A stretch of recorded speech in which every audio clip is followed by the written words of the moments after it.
ciencias, tanto naturales como humanas. La ciudad de Florencia, en Italia, fue el lugar de nacimiento y desarrollo de este movimiento, que se extendió después por toda Europa. El Renacimiento fue fruto de la difusión de ideas del humanismo, que determinaron una nueva concepción del hombre y del mundo. El término Renacimiento se utilizó reivindicando ciertos elementos de la cultura clásica griega y romana, y se aplicó originalmente como una vuelta a los valores de la cultura grecolatina y a la contemplación libre de la naturaleza tras siglos de predominio de una mentalidad rígida y dogmática establecida en la Europa medieval. En esta etapa se planteó una nueva forma de ver el mundo y al ser humano, con nuevos enfoques en los campos de las artes, la política, la filosofía y las ciencias, sustituyendo el teocentrismo medieval por el antropocentrismo. Tal es así que se desplaza la teoría geocéntrica para dar lugar a la teoría heliocéntrica.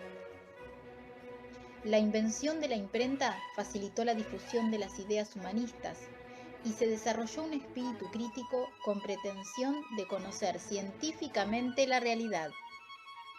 Su desarrollo coincidió con la consolidación de los estados europeos, los viajes transoceánicos que pusieron en contacto Europa con América, la descomposición del feudalismo, el ascenso de la burguesía y la afirmación del capitalismo.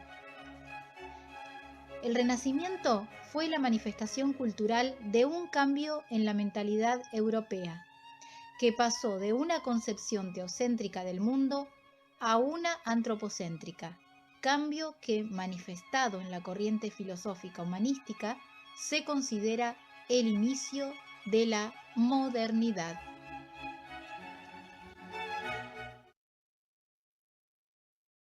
Muy bien.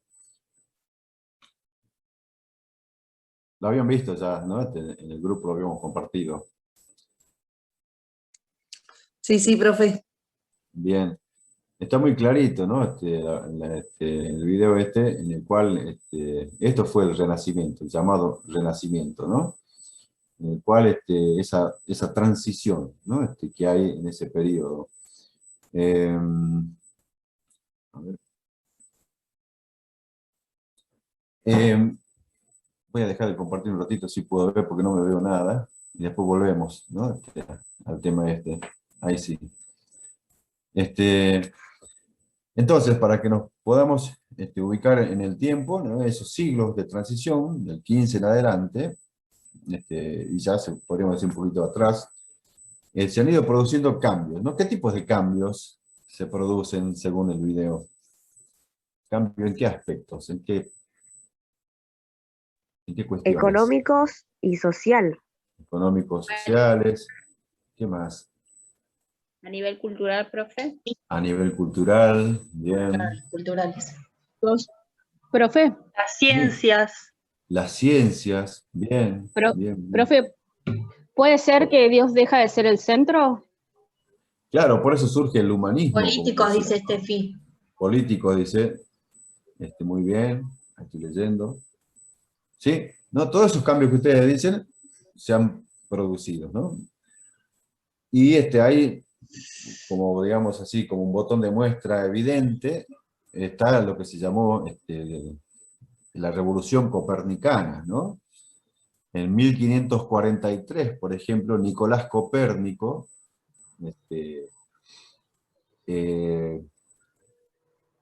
digamos así, como que cambió la visión del mundo. En la visión que se tenía desde Aristóteles, desde antes de Aristóteles, digamos, y después con Ptolomeo, un alejandrino, ¿no? de la Biblioteca de Alejandría, ¿no? En África, que Alejandría era un gran centro, un epicentro cultural, ¿no? Bueno, la teoría aristotélico-tolemaica que se llamaba, ¿no? Decía que el centro del universo era la Tierra. Entonces había lo que se llamaba geocentrismo, ¿no? De hecho, nosotros cuando salimos afuera y vemos que la luna está girando sobre la Tierra, en la mañana sale el sol y uno ve que el sol se mueve, ¿no? Imagínense, en ese tiempo no había todavía satélites ni telescopios para contradecir lo que la experiencia misma y a ojos vista nada más te decía, ¿no? De hecho, seguimos diciendo hoy en día, cuando amanece, el sol está saliendo, ¿no? Bueno, esa visión del universo se cambió con Copérnico. Copérnico empezó a deducir cosas que ya estaban desde anteriormente y postuló la teoría que se llamó heliocéntrica, ¿no? El Sol está en el centro y los planetas giran alrededor del Sol, inclusive la Tierra. Y ese movimiento solar que vemos todos los días es aparente, porque el Sol no es que está dando vueltas sobre nosotros, sino que es la Tierra la que gira sobre su eje, ¿no es cierto? Y nos da esa apariencia de que el Sol se está moviendo, ¿no? Bueno, ese cambio de materialidad llevó unos años después a que Galileo, ¿no es cierto?, a la teoría copernicana digamos así, la pueda comprobar, ¿no?, a través de determinados experimentos. Y ahí surge algo muy interesante en el pensamiento occidental, que es la ciencia empírica. El experimento, la experimentación, ¿no? Y eso se lo debemos a Galileo, ¿no?, y a sus contemporáneos, ¿no? Van a ver otros. Ahora vamos a ver otro videito, cortito también, y les vamos a dejar un práctico, ¿no?, que el año pasado con Analía lo dejamos, por eso anoche hablamos y se me ocurrió ahora pasar el mismo trabajito que hicimos el año pasado, esas preguntas guías del Renacimiento, ¿no? Se lo voy a pasar ahora al grupo mientras veamos el video, no es para que lo hagan ahora, ¿no?, sino que para que lo vayan teniendo en cuenta este video, que también se lo vamos a pasar, o lo buscan en internet, está en YouTube, para ver que cómo, al surgir, digamos, un nuevo modo de conocer, ¿no?, se plantea que el ser humano puede, digamos, dominar la naturaleza, ¿no? Entonces se ve que la naturaleza está como inscrita en caracteres matemáticos y hay que develar lo que la naturaleza tiene para contarnos, digamos, ¿no? Y va a surgir así el moderno método en las ciencias. Por eso decimos, no es que en la antigüedad griega, esos Platón, Aristóteles que ustedes vieron el año pasado, y en el mundo medieval, no es que no había ciencia. De hecho, el padre de la ciencia podemos decir que son Platón y Aristóteles, ¿no? Y antes podríamos decir también, ¿no?, los jónicos, ¿no? Pero no estaba el interés por dominar la naturaleza, ¿no? No estaba, por ejemplo, la matemática, ¿no?, adosada a la física, para poder conocer numéricamente, matemáticamente el universo. Eso va a ser invención de los modernos, ¿no?, de los renacentistas y los modernos. Por eso que René Descartes, habrán escuchado nombrar ustedes a Descartes, ¿no?, ¿qué va a hacer? ¿No? Va a plantear el discurso del método, ¿no?, y va a escribir otras cosas, ¿no?, como meditaciones metafísicas. Pero ahí Descartes va a inaugurar una corriente de pensamiento que se va a llamar racionalismo, que es justificar el conocimiento por medio de la razón. Entonces, y después va a surgir otra corriente contraria al racionalismo que se va a llamar empirismo, que lo vamos a ver la semana que viene, para después ver otra gran corriente que se va a llamar idealismo kantiano, ¿no? Como ven ustedes, en la modernidad, ¿no?, en estos siglos XVII al XIX, se va a plantear, digamos así, un nuevo modo de conocer, ¿no? Y van a surgir grandes corrientes de pensamiento. Nos quedamos con estas tres importantes: racionalismo, empirismo e idealismo. Y ahora vamos a ver un poquito de lo que es el racionalismo, ¿no?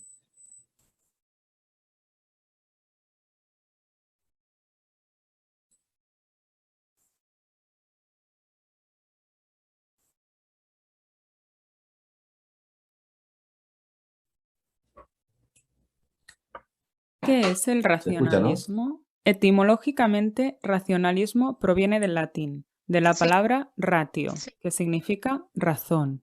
En un sentido general, racionalismo describe una actitud filosófica que da una importancia primordial a la razón y la convierte en el principio y fundamento del pensamiento y de toda actividad humana.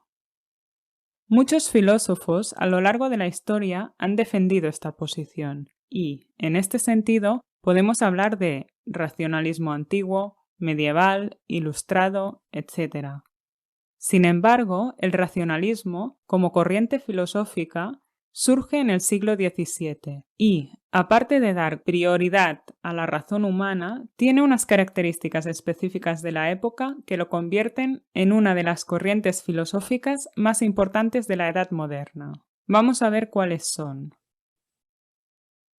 El racionalismo nace en Francia, con Descartes, que será quien establecerá sus ejes principales. Más adelante, otros filósofos importantes como Malebranche, Spinoza o Leibniz desarrollarán teorías siguiendo la misma tendencia. Todos ellos provienen de países de la Europa central.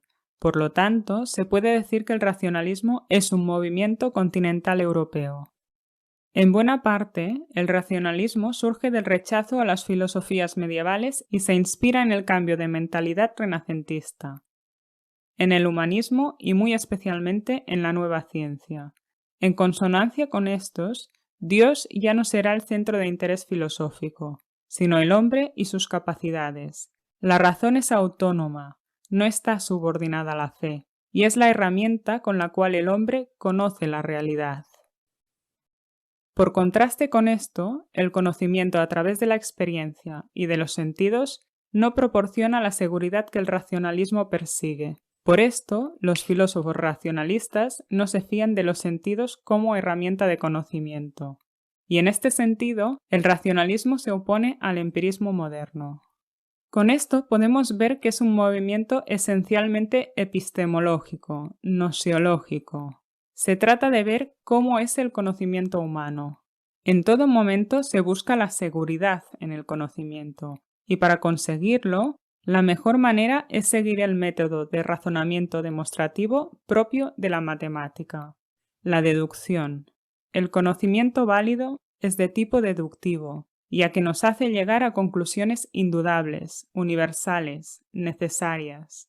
Todo nuevo conocimiento se infiere, deriva o se deduce de principios o ideas primeras.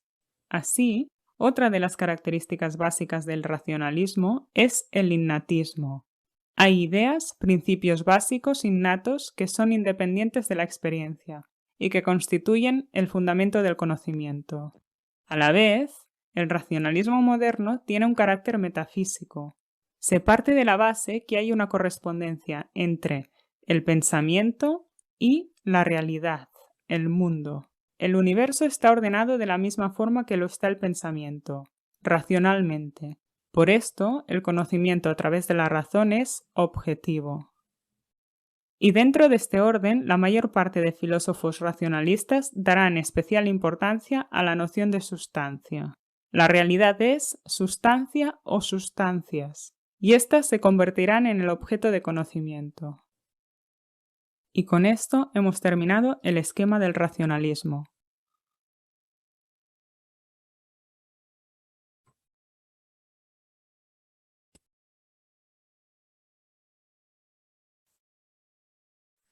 Bien. ¿Se pudo ver bien? Sí, se ve bien y Sí, se escucha profe. bien. No, las letras no se veían nada, profe. Yo No, no no. las veía. Las letras, el video en sí se escuchaba y demás, pero no era legible. Listo. Después les vamos a pasar bien el link del video. Capaz que los otros lo vieron bien, no sé. No, a mí me pasó lo No. mismo también, no se leía. No, yo no lo vi, pero yo lo escuchaba y traté de tomar apunte con lo que iba escuchando para hacerme mi cuadro. Bueno, Bueno. pero Sí. Está bien, listo. Bueno, después ustedes lo ven bien al video, pero es un disparador el video, ¿no? Porque cada palabra que dices abre un montón de puertas, ¿no? De conceptos. Y ahí al grupo recién mandé una guía de preguntitas de este video, ¿no? Que después cuando ustedes lo abran, por ejemplo, después de haber visto el video presentado para esta actividad, ¿no? ¿Qué características generales se pueden decir del racionalismo? ¿No? ¿Dónde surge? ¿Qué representante del racionalismo menciona el video? ¿Por qué dice que el racionalismo fue un movimiento epistemológico? ¿A qué se refiere con los términos deducción, innatismo, sustancia? Bien, esas preguntitas, no se asusten que la vamos a ir profundizando. ¿Por qué nos interesa el pensador Descartes? Porque después lo vamos a profundizar un poquito, ¿no? Vamos a hablar de René Descartes, ¿no? Que fue un filósofo francés, ¿no? Que es como que sentó las bases del racionalismo y del método en la moderna ciencia, ¿no? Él plantea, ¿no es cierto?, que la ciencia se debe regir por un método, ¿no? Y que todo conocimiento debe, digamos así, asentarse en la razón y no tanto en la experiencia, ¿no? Después vamos a profundizar un poquito la antropología cartesiana, ¿no? Es decir, ¿qué concepto de ser humano, de hombre, tiene Descartes, ¿no? Es una postura dualista, ¿no? Si se acuerdan, en Platón, ¿se acuerdan de Platón que era un dualista? ¿No? Que por un lado, el hombre es cuerpo y un alma encarnada en un cuerpo, ¿no? Bueno, Descartes también va a hablar de que o sea, podemos decir que Descartes también era dualista, pero no en el sentido platónico, sino que para Descartes existe por un lado el alma, que hoy podríamos decir la mente, que puede subsistir independientemente de lo corpóreo, del cuerpo, ¿no? Lo que le estamos tirando ahora, digamos, si son conceptos muy generales, que después lo vamos a ir profundizando, ¿no? Pero vayamos tomando nota de que el pensamiento de estos autores lo podemos dividir, digamos, en diversos intereses de conocimiento. Ahí salió la palabra epistemológico, ¿no? Entonces, cuando decimos epistemológico, ¿a qué hacemos referencia? ¿No? ¿Qué le suena la palabra epistemológico?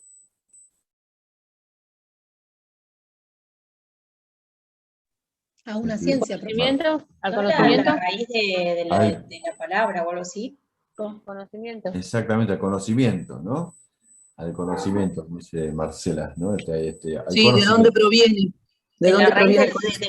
claro, la raíz de la palabra, o algo así, algo me suena de eso. Sí, sí, sí. Ya en Sí. Platón está la palabra esa, episteme, ¿no? Epistemológico es el Claro, viene de estudio ciencia, episteme es ciencia, ¿no? Exactamente, ¿no? Y logos, logía, es conocimiento, es conocimiento del conocimiento sería, ¿no? Entonces, la epistemología es la disciplina filosófica que estudia el conocimiento de las ciencias. Pero también se puede hablar de conocimiento en general, como hacen en otros países, cuando dicen epistemología, incluyen también a la nociología, ¿no? A lo que ustedes vieron el año pasado, lógica y epistemología, ¿no? Pero nosotros cuando hablamos de epistemología nos referimos al conocimiento científico, ¿no? Entonces, en el campo de la epistemología podremos decir que hay un racionalismo en Descartes. Y no solamente en Descartes, sino otros autores que menciona ahí en el video, como Spinoza, Leibniz, ¿no? Malebranche. Pero nos vamos a quedar con uno de ellos, que es el más importante, que es Descartes, ¿no? Eso en lo epistemológico es racionalista. En lo antropológico va a ser dualista.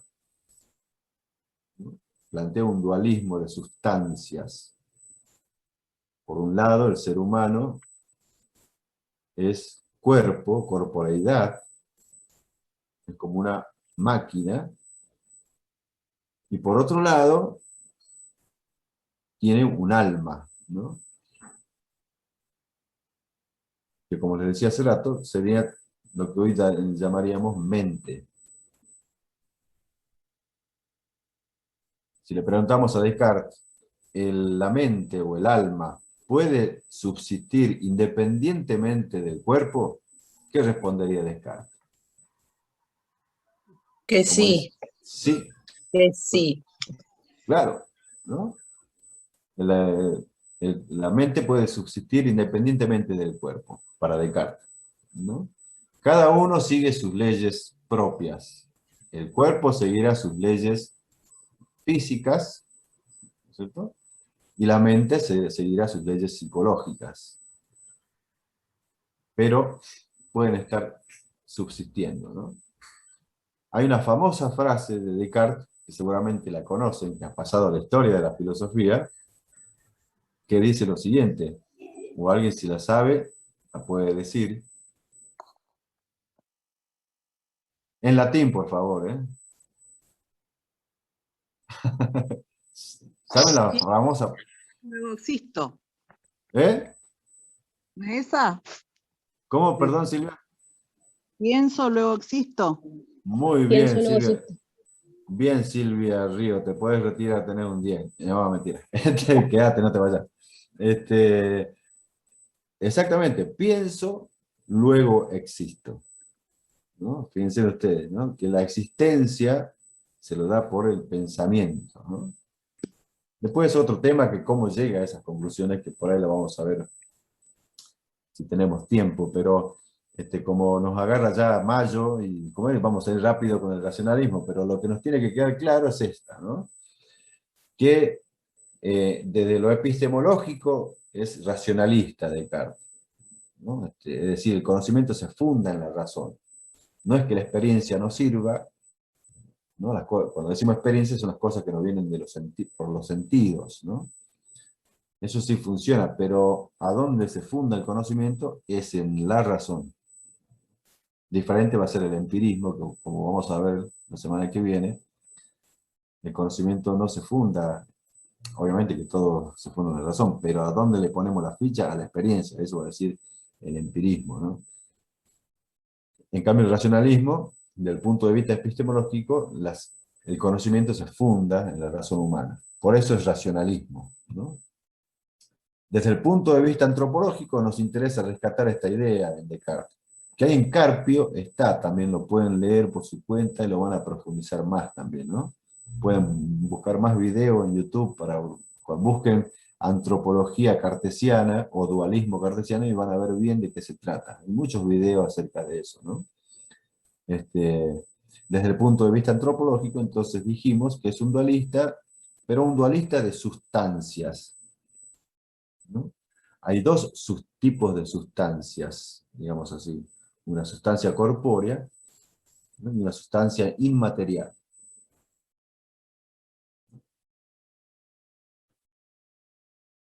Entonces tenemos que subrayar dos aspectos del racionalismo cartesiano. Cuando decimos cartesiano nos referimos a Descartes, ¿no?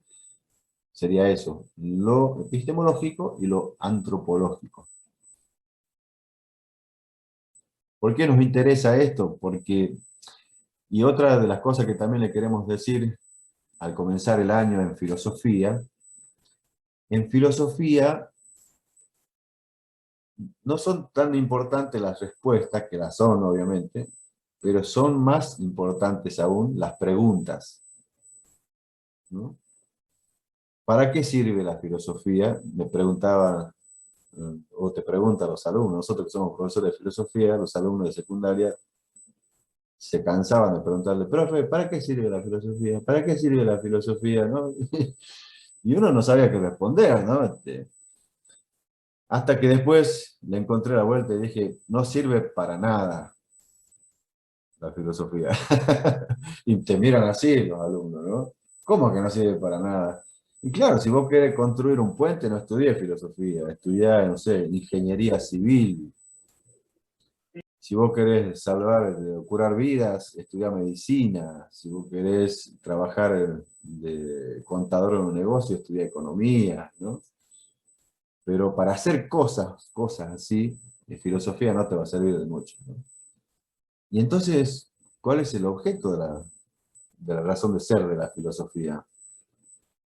¿No? Precisamente hacer buenas preguntas, nada más y nada menos, nada más y nada menos que eso, ¿no? Entonces, en esta materia lo que nos va a interesar a nosotros que estemos atentos, obviamente, a los contenidos de la materia que vamos a ver, pero estemos atentos a las preguntas que nos podemos hacer en filosofía. Ahí está la riqueza de la filosofía, ¿no? Porque el conocimiento avanza cuando hay buenas preguntas. Fíjense, cuando hay un estancamiento, ¿no es cierto?, en la humanidad, al menos en la humanidad occidental, cuando hay un estancamiento en el conocimiento es porque no hay buenas preguntas, ¿no? Entonces, fíjense los grandes que han pasado a la historia, Aristóteles, Platón, ¿no? Y más acá en el tiempo, podemos decir Einstein, Freud, ¿no?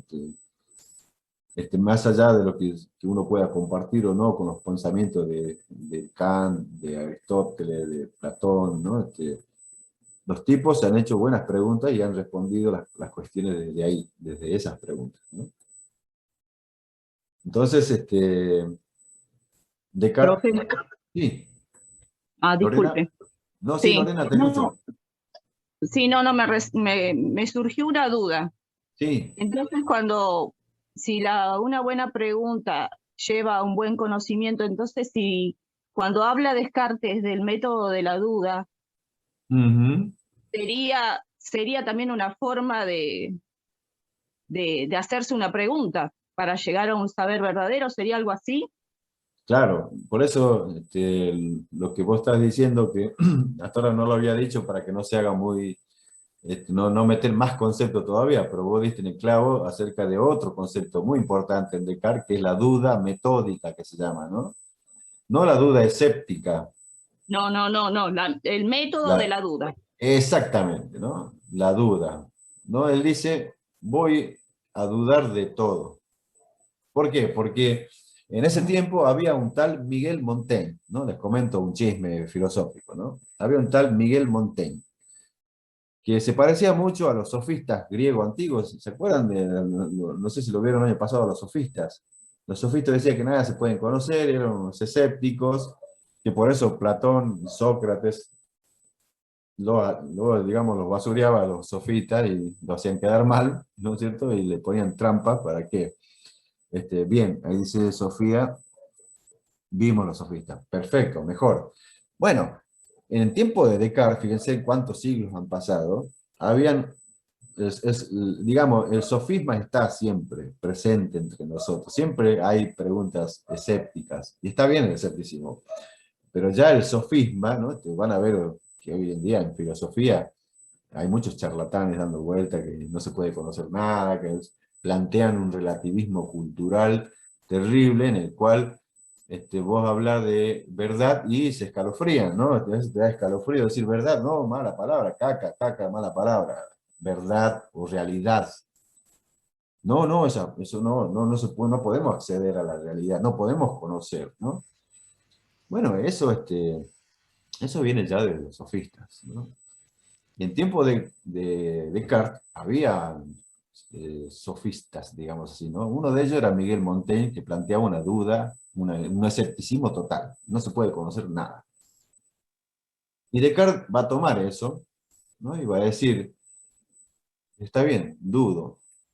Y se va a agarrar de San Agustín, ¿no?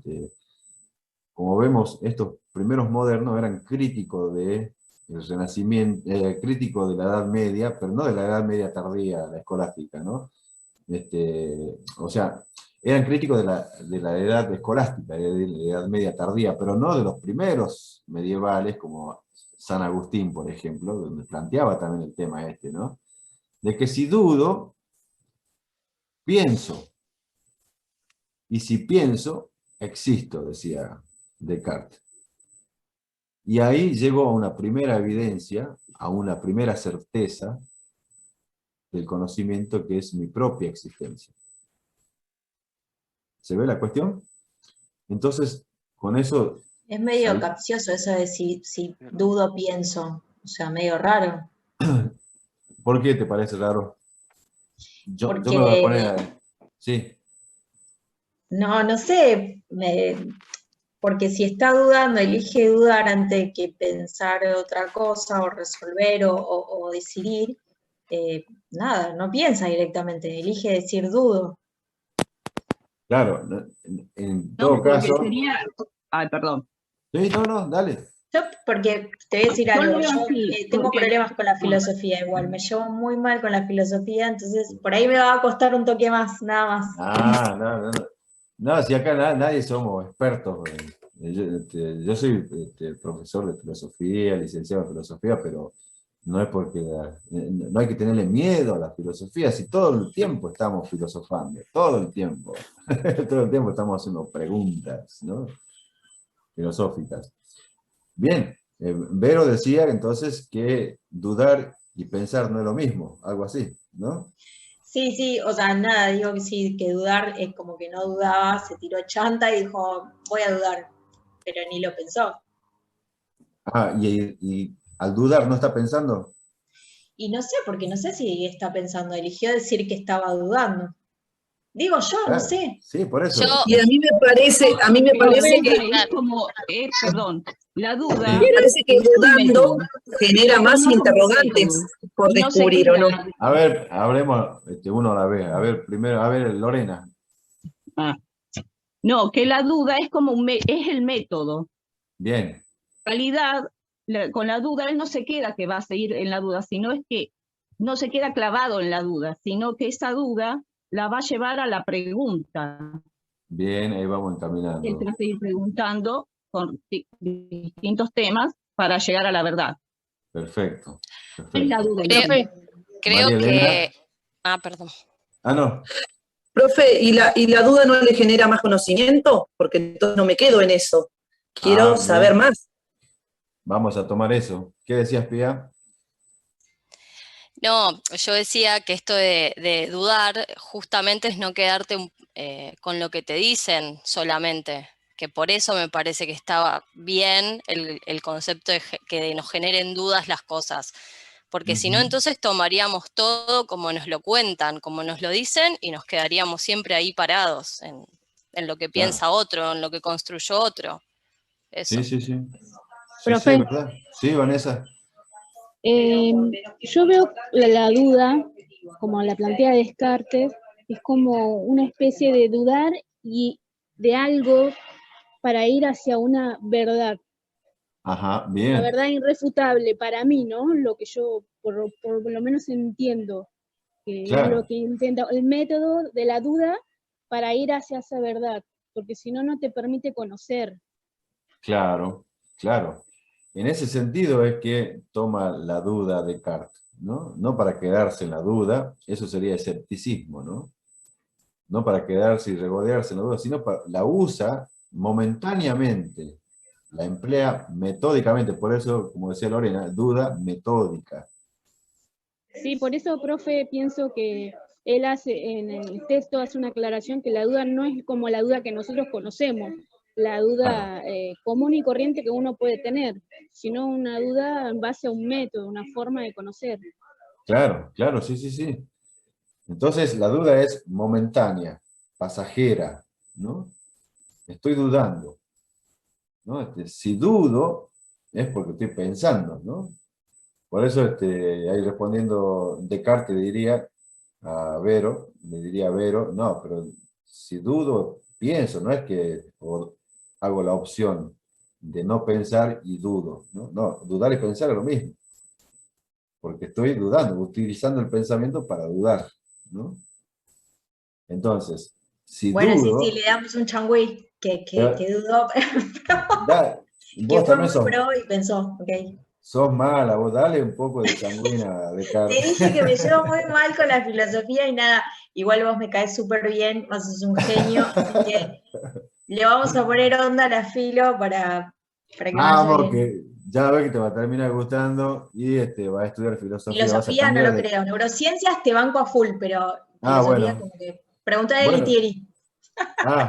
Bueno, ahora he hecho transpirar la No, tele. mal. Bien, entonces, y la cosa no queda ahí. Si dudo, pienso, ¿no?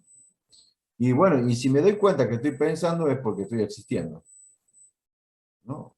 O sea, más allá de lo simple que pueda parecer esto, eso es lo que plantea Descartes, ¿no? Si dudo, pienso, y si pienso, existo. Esa es la argumentación que él da para llegar a qué cosa, a la existencia de uno, ¿no? Bien, ¿por qué traemos esto? Porque después vamos a ver más adelante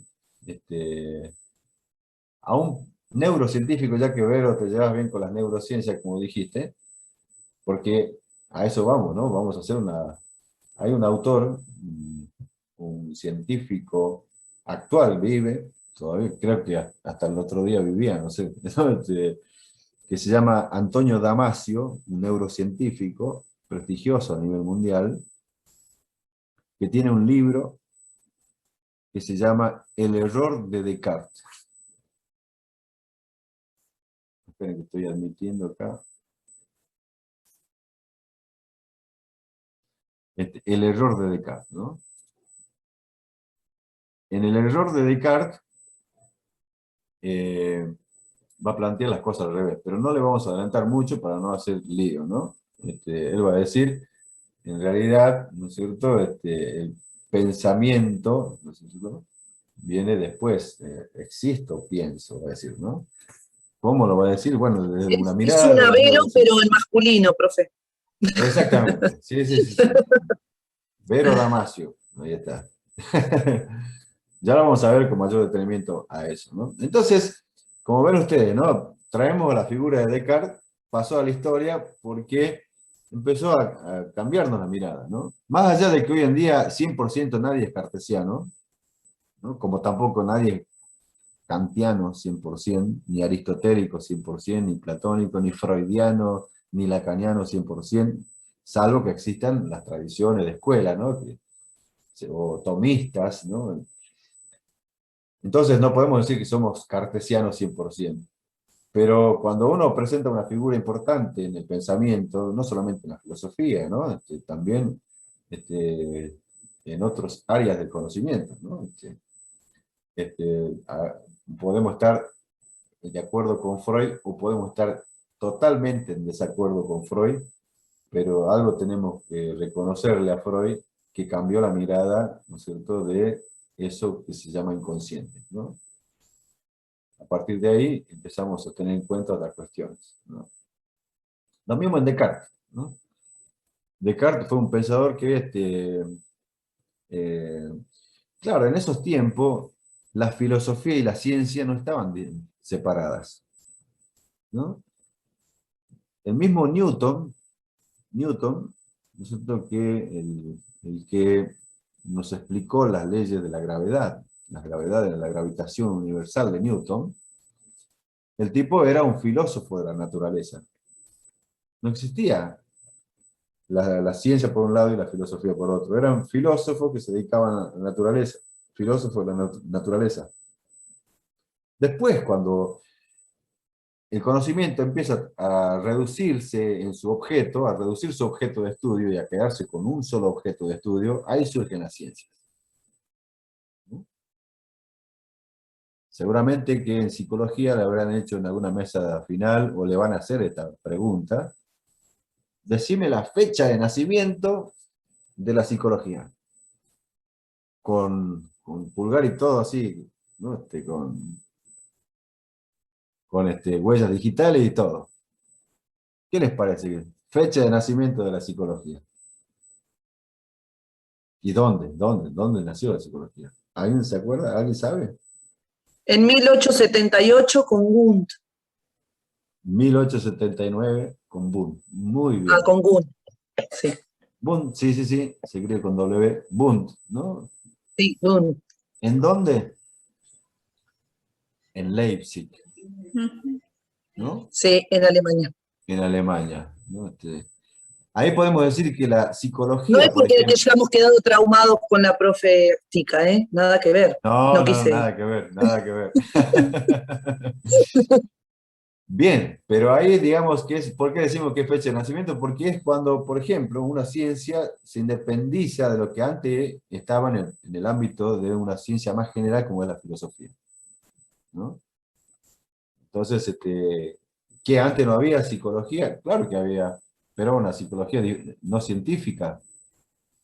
Esperen que estoy admitiendo gente que llega o que se desconectó o está llegando tarde, pero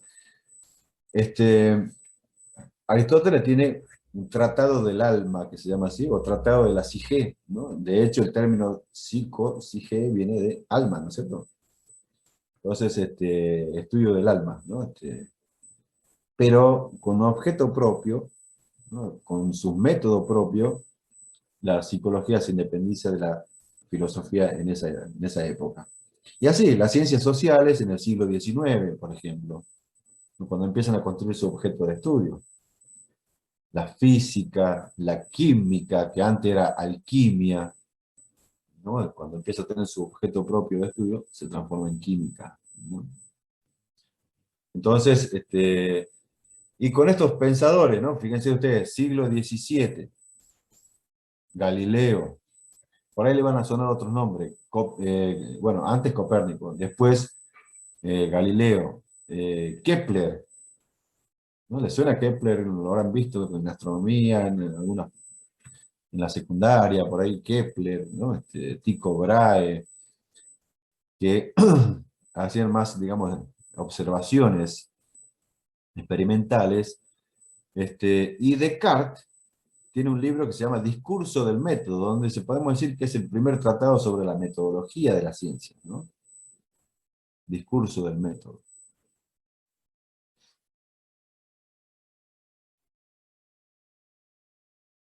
Bien. Por ahora nos quedamos con estos conceptos. Por ahí, Analía, ¿querés agregar algo más? Sí, profe, quiero hacer una referencia a algo que usted dijo con respecto a la psicología y la filosofía, y que, bueno, nos va a ayudar mucho poder comprender la filosofía para poder entender también cómo se formaron o de dónde surgieron las bases epistemológicas de cada corriente de psicología, y de pronto entender epistemológicamente cómo funciona. Es decir, que no podemos decir que no haya un lazo bastante estrecho entre la filosofía y la psicología. Creo que podamos pensarlo de esa manera es sumamente importante.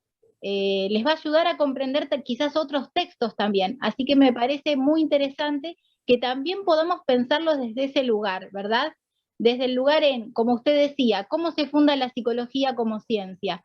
Y a partir de ahí entender que la psicología ha utilizado para fundar o construir sus propias teorías corrientes de pensamiento que tienen que ver con la filosofía. Y ahí creo que en ese lazo vamos a poder entender bien por qué podemos vincular a la filosofía con la psicología, y vamos a comprender un montón de cuestiones de los autores, de cada texto, de cada escuela de psicología, e incluso podemos hacer ese vínculo entre autor y autor, filosofía, psicología, y vamos a encontrar ese lazo bien estrecho. Por ejemplo, con respecto al racionalismo, a la ciencia del siglo XIX, cuando veamos el empirismo la semana que viene, estas dos corrientes que se contraponen y que aparecen como dos corrientes importantísimas en el paradigma de la ciencia del siglo XIX. Así que me parece que empecemos a ahondar en ese tema va a ser muy positivo en general para también relacionarlo con los otros conocimientos, los que traemos de más. Buenísimo, es así. Por eso, la filosofía está digamos, uno puede estudiar una ciencia perfectamente, pero si sabes filosofía, va a ser mucho más productivo. Ah, como vendo mi materia, ¿no? ¡Apa! No, no, en serio, fuera de joda, ¿no?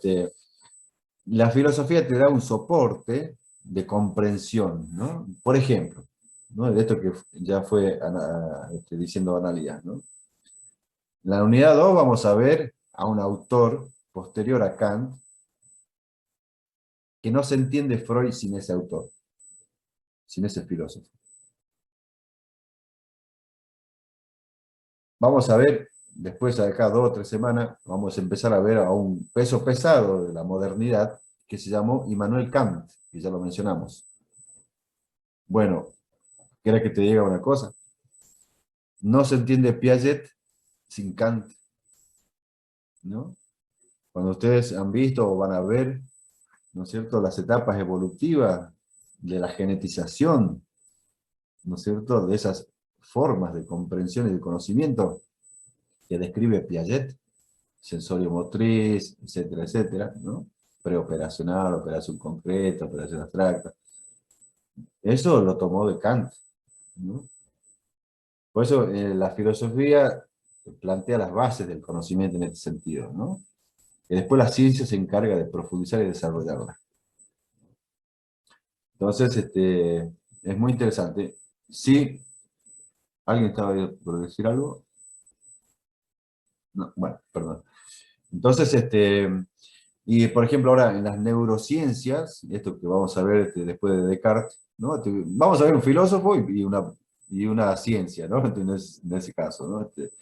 Cuando terminemos de ver un poquito de Descartes, vamos a ver este neurocientífico de por qué él dice que es al revés la cosa, no es pienso, existo, sino que existo, pienso, ¿no? ¿Puede existir el pensamiento sin el cuerpo? Para Descartes sí, pero para las neurociencias no, ¿no? ¿Podemos ser racionalidad pura y sin emociones? Me parece que no, ¿no? Como diría un gran divulgador de la ciencia, ¿no? Aquel que... Bueno, pero ahí podría ser un poco más relacionado con el autismo. ¿En qué sentido, perdón? Y está como más racionalizado, o en un Asperger, por ejemplo, más racionalizado, pero no, Ah, sí, sí, sí. no puedo demostrar Te emociones. entiendo, sí, sí, sí. No, es muy interesante ese tema, ¿no? Y todavía no está muy estudiado, ¿no? Aunque hay mucho estudio, ¿no? No hay nada definido. No hay nada definido, sí. El tema de la empatía, ¿no? De la empatía, por ejemplo, el hecho en los autistas, por ejemplo, ¿no? De no tener un feedback, ¿no? Es muy posible que también, no, obviamente, uno es aventurado a decir como, pero los neurocientíficos están hablando de las neuronas espejo, que se llaman, ¿no? No tienen desarrollado este tipo de neuronas, por ejemplo. Pero volviendo a los temas estos que vamos a ir relacionando, ¿no? Entonces vamos a profundizar en esto, ¿no? Y esa es la idea, de poder ir descubriendo y desempolvando las buenas preguntas filosóficas, ¿no? Que nos van a ayudar en nuestra formación, no solamente de filosofía, sino en nuestra carrera, estar más atentos a los... A veces uno pasa por alto los pequeños detalles, y ahí en esos detalles por ahí está la cuestión, ¿no? Bueno, para que no se duerma, yo veo a Marcela que está bostezando, tanto que se duerma, entonces vamos a ir cerrando el boliche. ¿Alguien quiere aportar algo, Pía? Yo quiero hacer una preguntita. Sí. La actividad que mandó por WhatsApp, ¿la tenemos que entregar o es solo como guía para nosotros? No, una guía nada más, por ahora. Después vamos a hacer una actividad que vamos a ir integrando estos. Pero por ahora es una guía para que la vayan teniendo en cuenta, para que podamos ir comprendiendo de qué se trata, por ejemplo, el racionalismo en Descartes, ¿no? Profe, y una consultita más. ¿Podría Sí. mandar por WhatsApp el mismo video para que lo vayamos haciendo más tranqui, digamos? Dame tiempito, si esta noche o mañana lo busco en YouTube y ahí mando el enlace. Gracias, cuando pueda. ¿Listo? Profe. Sí. Ah, bueno. Pero no, yo le iba a no preguntar algo técnico de antropología. Usted subió unas preguntas para que nosotros completemos. ¿Las subimos como tarea? ¿O es para nosotros nada más? ¿A qué? Perdón, ¿de qué me estás hablando? De antropología, porque como vamos a tener unos tiempos compartidos, por eso le pregunto ahora, que usted había subido unas preguntas para hacer. Ajá. Bueno, eso lo vamos a ir manejando en el Classroom, ¿no? Mañana, por ejemplo, recuerden ustedes que nuestro día de antropología son los jueves, ¿no? Sí. ¿No? Aunque no vamos a tener clases aunque figure martes. Aunque figura martes, pero son los jueves, ¿no? Bueno. Entonces nos vamos a manejar por Classroom y después vamos a acordar qué día, en qué clase, ya sea, vamos a tomar en este miércoles o los lunes para dedicarle un poquito a la antropología. Pero mientras tanto yo le voy dejando materiales en el Classroom. ¿Sí? Bueno. Listo, gracias, profe. Bien, Carolina, ¿ibas a decir algo? Sí, profe, no, yo le quería preguntar si las presentaciones que usted nos hace en las clases, si después las podría subir al Classroom o si nos las pueden mandar por WhatsApp. Ajá. Por ejemplo, ¿cómo se llama? El Power que hice recién, que pasamos recién. Sí, sí. Sí, no, sí, es porque sencillo, me parece eso. que como que es re completa la información que nos da ahí. Y por ahí subirlo después nos ayudaría a estudiar y Bueno. demás. Bueno, yo veo, si no pesa mucho, se los mando por WhatsApp, como tienen 2 videos ese Power, además es cortito, ¿no? Yo creo que sí se va a poder, así que no va a haber problema.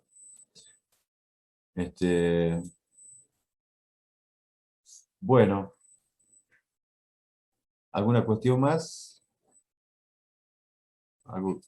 Entonces, recapitulando, hoy hemos, en primer lugar, tratado el tema de dividirnos en grupos, queda pendiente eso, la organización grupal, si la podemos resolver cuanto antes mejor. En segundo lugar, la invitación a que como grupo o individual, como quieran ustedes, se sumen al proyecto de los violinistas, ¿no? Que esto es extracurricular, digamos, y es un aporte que nosotros hacemos a los demás, y al mundo, porque eso va a estar en la web, así que va a estar en YouTube.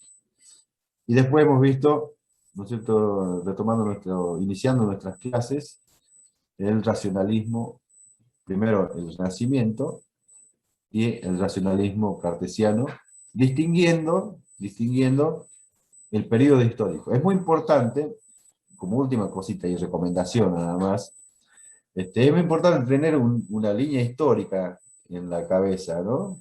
Para ubicarnos en el tiempo, ¿no? Entonces, eso nos ayuda mucho conceptualmente, académicamente, en cualquier ámbito del conocimiento, en la psicología, como en el caso de ustedes, si te dicen, qué sé yo, Jung, ¿en qué época citamos a Jung, ¿no? O Lacan, ¿quiénes más contemporáneos? ¿No? Recién dijimos Bund y ustedes lo dijeron muy bien, ¿no? Los periodos históricos, ¿no? En filosofía tenemos un periodo antiguo, un periodo medieval, un periodo moderno y un periodo contemporáneo, ¿no? Nosotros estaríamos viviendo en la contemporaneidad, digamos así. Si hablamos de Kant, estamos hablando de la modernidad, lo mismo que Descartes, ¿no? Entonces, eso nos va a ayudar mucho a ubicar al pensamiento y a los pensadores, ¿no?, en el tiempo. La clase que viene, o el encuentro que viene, vamos a ver el empirismo. O antes del empirismo vamos a plantear el tema de Antonio Damasio, que estuvimos hablando, y la crítica que le hace a René Descartes, ¿no?, antes de caer en el empirismo, ¿no? Bien, ¿se me está pasando algo, Analía? Digamos, ¿es así? No sé. No, creo que no, profe, creo que no. Que recuerden que lo que estuvimos hablando está en los capítulos que usted dejó marcados en el Classroom del libro de Carpio, de filosofía de Carpio. Ahí lo pueden leer y pueden profundizar en el tema para que puedan ir trabajando más profundamente los contenidos. Bien. Buenísimo, buenísimo. Entonces, Carpio, ahí lo tiene en la mano y es un autor recomendable, ¿no? Entonces, para la próxima, empirismo de Carpio, profe. Para la próxima, vamos a dividir en dos momentos. Primero le vamos a presentar la crítica de Damasio a Descartes. Y después pasamos al empirismo, ¿no? Así como dijimos, Buenísimo. vamos haciendo esa comparación, ¿no es cierto?, de los autores filosóficos que vamos viendo, qué reproches han tenido o cómo han influido en otros autores y así, ¿no? Cómo la filosofía influye en el pensamiento en las ciencias, por ejemplo, ¿no? Bueno, ahora sí podemos ir a cenar tranquilo, seguramente que habrá unas milanesas o algo por el estilo, por ahí. Unas pizzas. ¿Cómo Profe, una adivinó? consulta. ¿Eh? ¿Cómo adivinó? Digo, hoy milanesa. Ah, Está. bueno, entonces ya vamos No para vamos a allá, atar entonces. mucho. Cuando Bueno, quiera. ahí vamos, ahí vamos. Profe, una consulta. Esta clase no quedó grabada, ¿no es cierto? Hay alguien que la grabó. Sí. ¿Hay alguien que Sí, la sí, grabó, la no? estaba grabando Barbie. Ah, Gaby, bueno, anda por ahí, bueno. Gaby. Anda por ahí, Gaby. No sé, no la vi, por Barbie, eso Barbie. preguntaba. O Barbie, Ah, perdón. Barbie. ¿Dónde está Barbie? Ah, listo. ¿Dónde está Ah, Barbie? Ah, listo, ahí no te está. vi, por eso no te vi, Muy Barbie. bien. Dale, Gracias, gracias. Bárbara.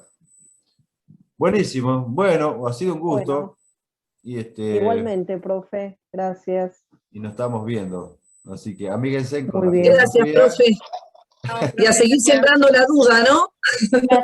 Siempre en la duda, pero la duda positiva, no el escepticismo absoluto. No, No no, sabemos, la duda no sabemos, constructiva. estoy dudando. Exactamente. Vero, amigate con la filosofía. Bueno, chao a todos. Chao, nos Muy vemos. bien, Gracias. chao, buen Gracias, día. profe. Chao, chao. Chao, chicos. Nos Chao, vemos. hasta luego.